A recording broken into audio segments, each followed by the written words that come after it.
안녕하세요. 오늘 저희가 함께 깊이 파헤쳐 볼 자료는 13787강 수행 공부라는 제목의 글인데요. 네, 수행이나 공부, 이런 말 자체는 익숙한데, 여기서 다루는 내용은 우리가 보통 생각하는 거랑은 좀 결이 다른 것 같아요. 네, 맞습니다.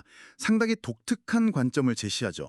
진정한 수행 공부란 과연 뭘까? 또 어떤 목표를 향해 가는 걸까? 오늘 한번 제대로 탐구해 보시죠. 좋습니다. 이 자료의 핵심은 바로 나를 비우는 공부인데요.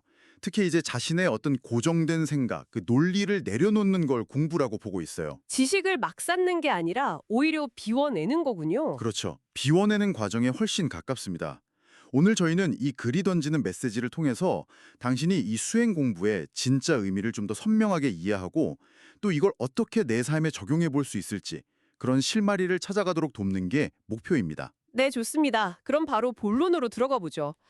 이 글 시작부터가 상당히 뭐랄까 강렬해요. 네, 그렇죠. 당신이 이미 어느 정도 수준에 오른 도인일 수 있지만 진짜 공부는 당신 안의 논리, 그러니까 내 생각을 없애는 거라고 딱 잘라 말하거든요. 맞습니다. 내 논리가 아직까지 안 없어졌다면 공부는 시작도 안 했다. 이렇게까지 이야기하죠.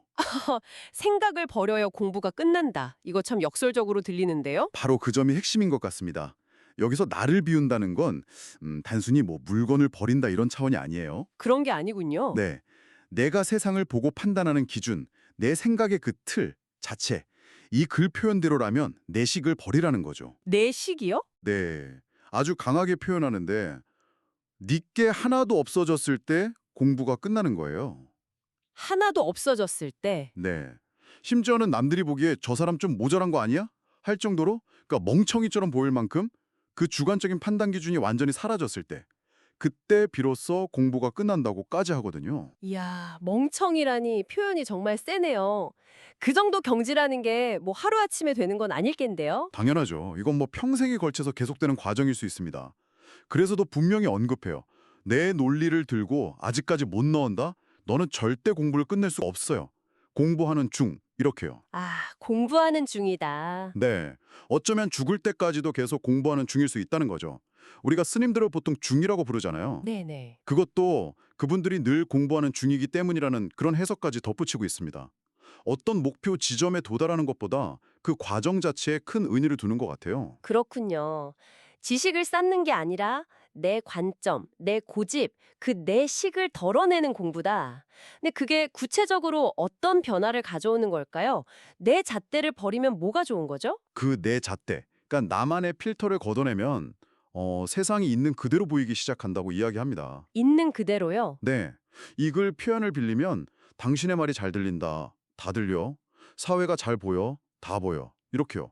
다른 사람 말을 내 기준으로 막 비틀어 듣거나 왜곡하지 않고 사회 현상도 내 편견 없이 그냥 관찰하게 된다는 거죠. 아, 그냥 보는 거군요. 네, 내 기준으로 뭐 이게 옳다, 저건 글렀다, 이건 좋고 저건 나쁘고 이런 계산 없이요. 맞습니다. 쉽진 않을 것 같은데요? 네, 바로 이 지점에서 이 글의 관점이 정말 독특해집니다. 그래서는 이렇게 반문해요. 욕하는 사람을 봤을 때 욕하는 게 옳은데 어떻게 내 잣대를 갖다 대냐? 옳은데. 네. 또 잘난 척하는 건 잘난 척하는 거 다 보여. 그런데 잘난 척하는데 뭐가 잘못돼? 이렇게 묻죠. 아, 그러니까 그게 잘못됐다는 내 판단을 내려놓으라는 거군요. 그렇죠. 그 순간 그 사람이 그렇게 행동하는 그 현상 자체에는 뭐 그럴 만한 이유나 배경이 있을 수 있다는 사실을 내 판단을 개입시키지 않고 그냥 본다, 알아차린다는 것에 가깝습니다. 저건 틀렸어. 이게 아니라 아, 저 사람은 지금 저런 상태구나. 저렇게 하고 있구나. 하고요. 그 행동을 옳다고 내가 동의하는 게 아니라 그 사람이 그 순간 그렇게 하고 있다는 그 팩트 자체를 내 판단 없이 그냥 인정한다는 거네요. 와, 이건 정말 세상을 보는 방식을 완전히 바꾸는 이야기 같아요. 내 안에서 계속 떠드는 그 평가자가 좀 조용해지면 어쩌면 훨씬 더 자유로워질 수도 있겠다 이런 생각도 드네요. 맞습니다. 이 글은 아주 단호하게 이야기해요. 내 논리가 있으면 남이 안 보여요. 네가 보는 건 네 논리로 보는 거야 라고요. 네 논리로 보는 거다. 네. 그래서 내 주관적인 틀을 벗어나야만 상대를 왜곡 없이 제대로 이해할 수 있고 더 나아가서 그 사람에게 진짜 필요한 도움을 줄 수 있는 힘. 이 글에서는 그걸 도인의 힘이라고 표현하는데 그런 힘이 생긴다고 주장합니다. 여기서 말하는 힘이라는 게 뭐 권력이나 돈 이런 게 아니고요. 그렇죠. 그런 것보다는 상대를 정확히 꿰뚫어 보고 그 사람에게 맞는 방식으로 다가갈 수 있는 어떤 통찰력, 지혜에 더 가깝다고 볼 수 있겠습니다. 이렇게 세상을 제대로 보는 눈이 생기면 이제 자연스럽게 다른 사람을 돕는 문제로 넘어가게 되는데요. 이 글에서는 치유를 예로 들어서 아주 흥미로운 구분을 하더라고요. 네네. 병의 증상 자체를 다루는 기술자, 어떤 특정 분야의 전문가를 도인이라고 부르면서도 그게 전부가 아니라고 이야기하죠. 맞습니다. 여기서 이제 도인과 군자의 차이를 설명하는데요. 도인은 특정 기술에 능숙할 수 있어요. 예를 들어 한의사가 약을 딱 처방해서 증상을 잡는 것처럼요. 네. 하지만 이 글에서 말하는 진정한 군자는 그 증상 너머에 있는 사람, 그 사람 자체를 본다고 강조합니다. 몸만 나사주는 기술자가 돼갖고는 그거는 도통 군자가 안 돼, 이렇게 말하면서요. 환자를 낫수는 게 그게 도인이라고 하죠. 아, 환자를 낫게 하는 것, 몸만 고치는 게 아니라? 네, 즉 병이라는 현상 이전에 도대체 이 병이 왜 이 사람에게 왔을까? 그 근본 원인, 자연의 이치를 알아야 한다는 겁니다. 아, 예를 들면 어떤 병이 그 사람의 뭐랄까 너무 지나친 고집 때문에 생겼을 수도 있다는 거군요. 바로 그겁니다.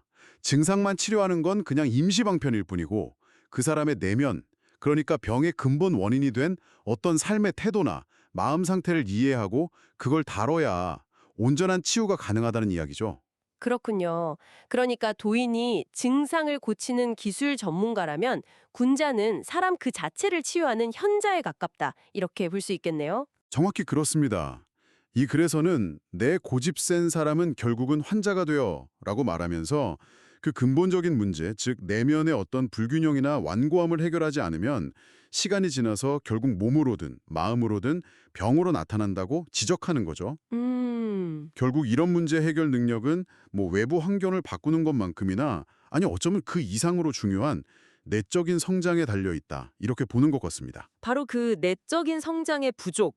이게 또 현재 우리 사회와 연결되는 지적도 상당히 흥미로웠어요. 네. 대한민국이 이만큼 집도 많이 지어놓고 환경도 많이 만들어놨는데 외적인 성장을 하나 놓고 우리 내면의 성장을 못 낸 거예요. 이렇게 진단하잖아요. 겉으로는 되게 풍요로워졌는데 사람들이 여전히 힘들다 힘들다 하는 근본 이유가 바로 이 내면 성장이 부족하기 때문이다. 이런 거죠. 네, 맞아요. 그리고 이 글은 이런 내적 성장이 이루어지는 특별한 장소를 도량이라고 부릅니다. 도량, 절 같은 곳 말인가요? 꼭 그런 것만은 아니라는 점이 흥미로워요.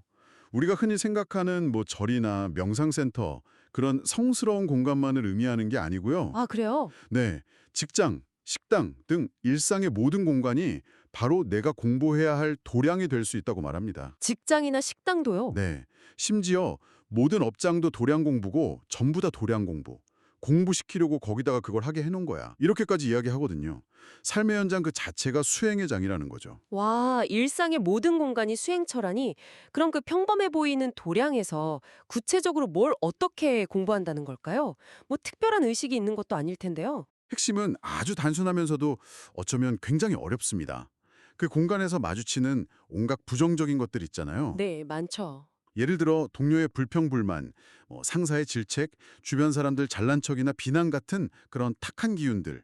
이런 것들을 내 안에서 막 판단하거나 같이 막 흉보고 이러지 않고요. 그냥 조용히 받아들이고 흡수하라는 겁니다.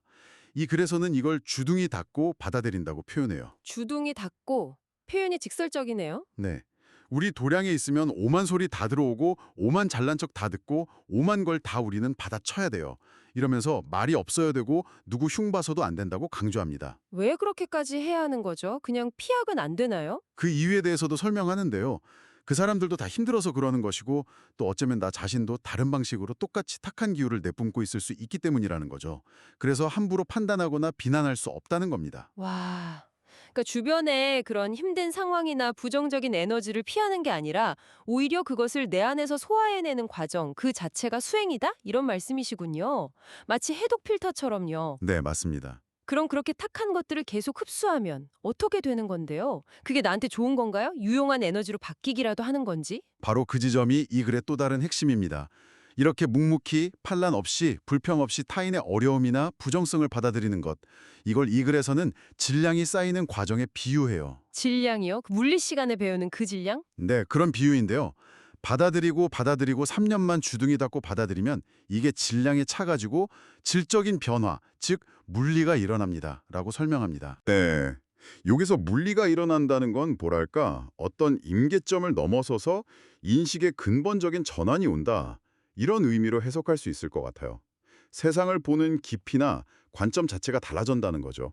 질량이 충분히 쌓이면 뭔가 빵 하고 터지듯이 인식이 바뀐다. 비유가 참 독특하네요. 그렇게 인식이 바뀌면 구체적으로 뭐가 달라지는 거죠?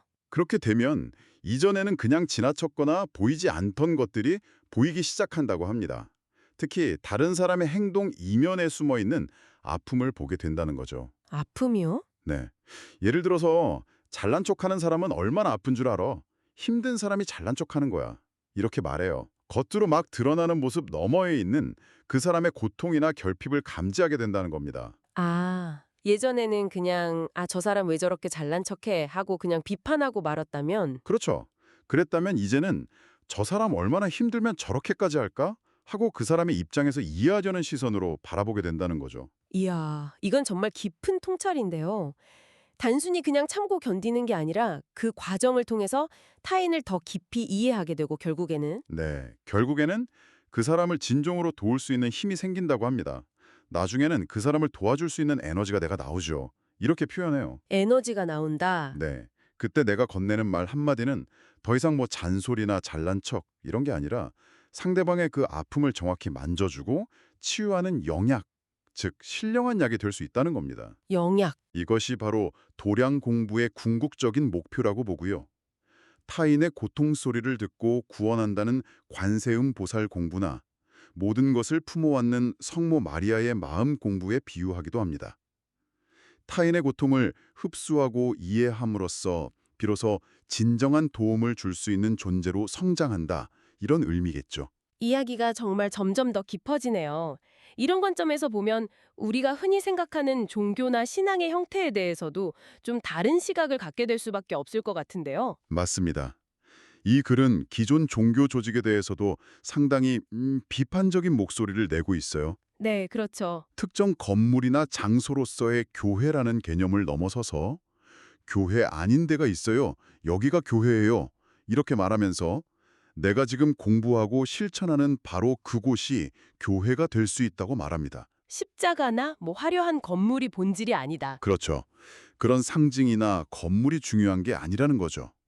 심지어 뭐 술집이든 다리 밑이든 어디서든 모자란 공부를 하고 있다면 그곳이 바로 영적인 장소가 될 수 있다.